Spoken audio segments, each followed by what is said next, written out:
Our region's business is sponsored by PNC Bank, solutions that help you achieve your goals in life. PNC, leading the way.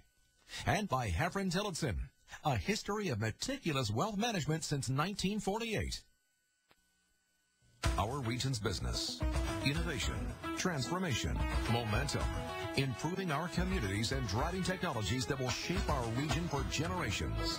The collaboration that brings vitality, prosperity, and life to living.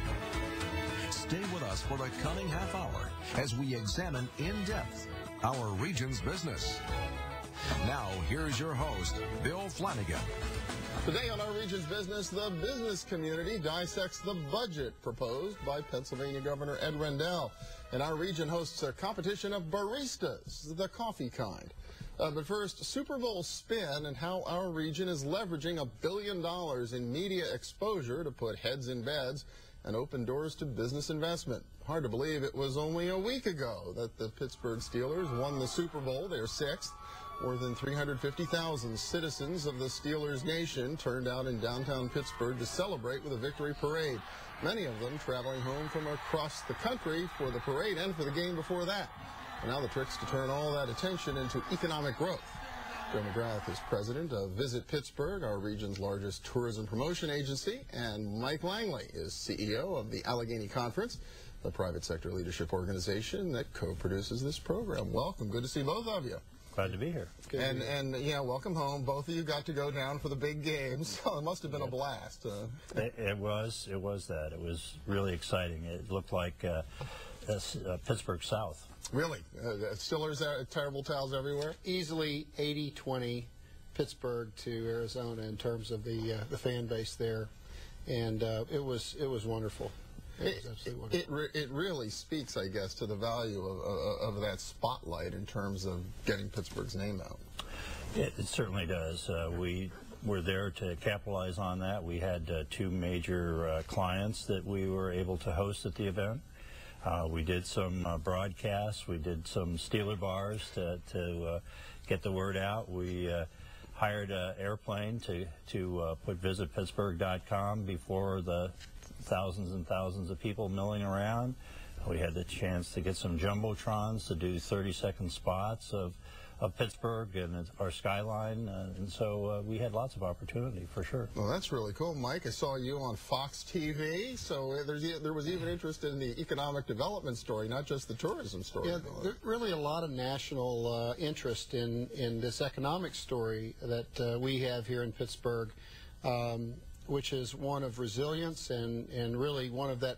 It's almost like an analogy to the football team. We have that tough, steady ground game that even though we're not a boom and bust economy, we just keep moving down the field in Pittsburgh. And that analogy really has resonated around the country. Even beyond the game, we've received a number of phone calls from our counterparts around the country wanting to know how are we maintaining our economy and our quality of life here in Pittsburgh, even in this recessionary time. And, you know, that calling card that we have, you know, in this case, the Pittsburgh Steelers as a calling card, gives people a reason to call us, a reason to talk to us about this place and wonderful things that are going on here. So you just can't, we couldn't buy that kind of exposure. Sure. And it's interesting, it's not hard to make the connection between sort of the spirit and the story of the team and the story of the place. It's got to make it easier to tell the story. Absolutely. It really does. It resonates, and I think that it's not only the sustainability of the community, as Mike was talking about, but I think the leadership of the area, the fact that it is a stable leadership, we can deliver what we promise, that we're not a revolving door, and I think all of that resonates right now with both the business community and the traveling community. It's got to be, I would think, given what's going on in the economy, it's going to be a challenging time for everybody. This is a great way to start what could be a really difficult year. Absolutely. In fact, in January, having the two playoff games here not only provided us this marketing opportunity, but it brought cold, hard cash. It'll make the difference in the month of January in the hotel community. Some $20 million for the championship game, and even the Super Bowl brought people to Pittsburgh to be with their friends and relatives. We had over 200 room nights sold through our website. What, for the game that was in Florida? For the game that was in Florida. We think there was about 5,000 people that came to town. In fact, I ran into people that were, when I was in the airport leaving town, they were in the airport coming to town. From Florida, that's funny. Right. Well, even the long-term benefits, you know, and economists will come up with all kinds of statistical studies, but there was actually a study that was done by the University of Maryland a few years ago that looked at Super Bowl winning cities, regions for 20 years.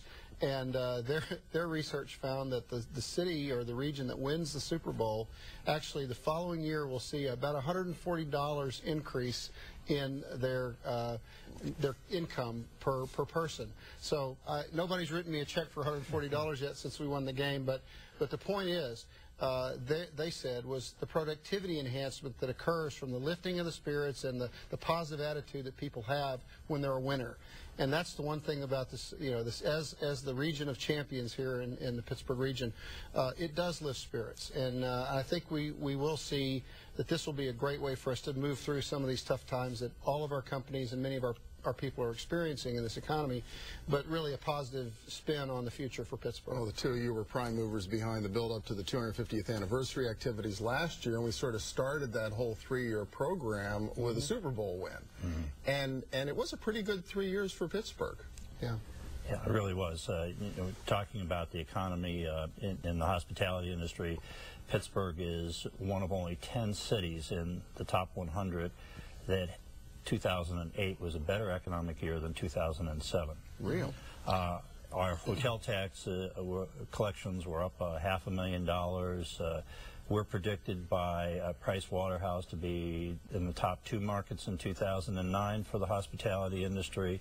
And if you look at Moody's latest report on real estate and real estate occupancy, as I know Mike has, it's tremendous across the they rate things with a green light, yellow light, and a red light.